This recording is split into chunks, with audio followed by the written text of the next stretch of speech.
Hello students, how are you all? I just hope that you all are safe at your places.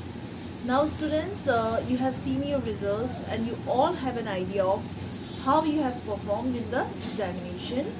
So be regular with your studies now and complete your pending assignments also, okay?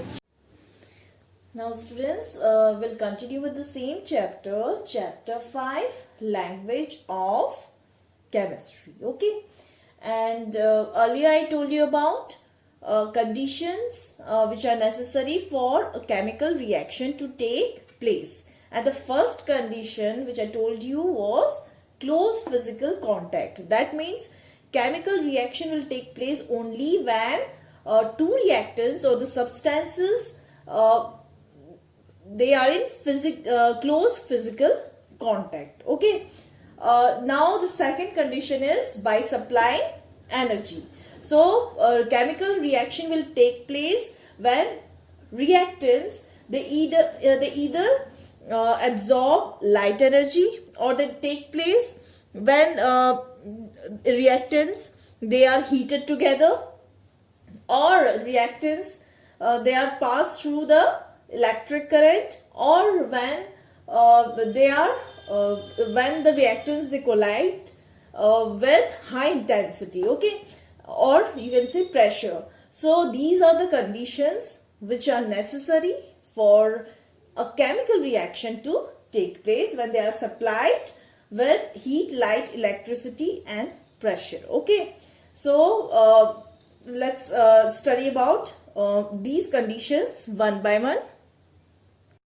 Now the first condition is heat energy. So on heating the reactants, the particles of the reactants they collide swiftly and with great intensity, or we can say heating fastens the reaction.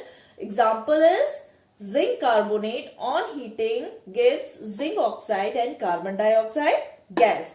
The other example is nitrogen and oxygen when they are heated at 3000 degrees Celsius, then they give out nitric oxide. Now here we have the second condition, light energy. So in presence of light, the molecules of reactants, what they do, they absorb light energy, and by absorbing light energy they collide swiftly and they react rapidly, okay. So here's example of photosynthesis. Carbon dioxide plus water, when they absorb light energy in presence of light, what they give out, glucose, and oxygen, they release oxygen, okay. Now students, the third condition is electricity. Certain chemical reactions they are brought about by passage of electric current through the reactants. So such chemical reactions are called electrochemical reactions. Now the reason why electricity is used in the chemical reaction is that electricity it dissociates the reactant in molten or solution state, okay. Molten means melted state, into ions. What are ions? Ions, they are the positively or negatively charged atoms.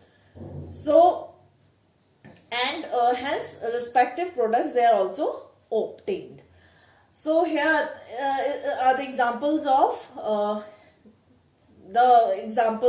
where electric current are used. The first one is electrolysis of acidified water. Now pure water is poor conductor of electricity, so it doesn't conduct the electric current. So in pure water dilute acid is added, and then electric current is passed through it. Then it gives out what, hydrogen and oxygen gases, okay. Then the second one is molten NaCl, that means melted sodium chloride. It is passed through the electric current, then it gives out sodium, solid sodium and chlorine gas. Now the fourth condition is pressure.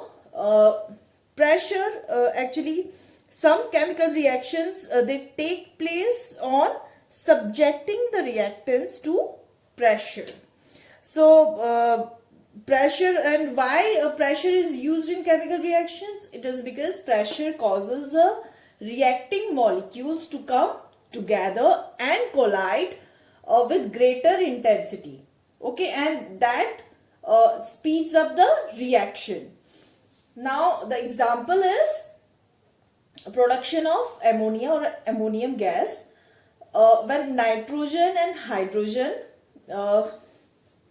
these reactants, in the presence of catalyst, this is iron, okay, and at temperature of about 450 degrees Celsius, is subjected to a high pressure of around 200 atmospheres. Atmosphere is actually the measure of pressure or the unit of pressure, and the reaction is actually exothermic. Why? Because heat is given out, okay, and the product form is ammonium gas.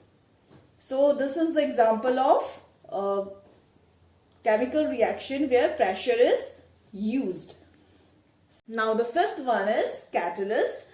Catalyst is actually a substance which alters the rate of the reaction. That means it either increases or decreases the rate of the reaction without taking part in the reaction. That means it remains unchanged at the end of the reaction. Now example of catalyst is this platinum. Now here we have a chemical reaction, ammonia and oxygen in the presence of catalyst platinum, and at temperatures of about 800 degrees Celsius forms nitric oxide and water, okay, and the reaction is exothermic and heat is given out here. Since heat is given out, so this is an exothermic reaction, and there are two types of catalyst. The first one is positive and the second one is negative. Positive is a catalyst which increases the rate of a chemical reaction, and negative catalyst is a catalyst which decreases the rate of a chemical reaction. This I'll tell you later in detail. Their examples also.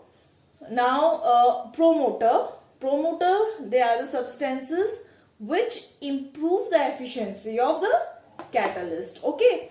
So this is all about the conditions which is necessary for a chemical reaction to take place, and these are the energies that are supplied to the chemical reaction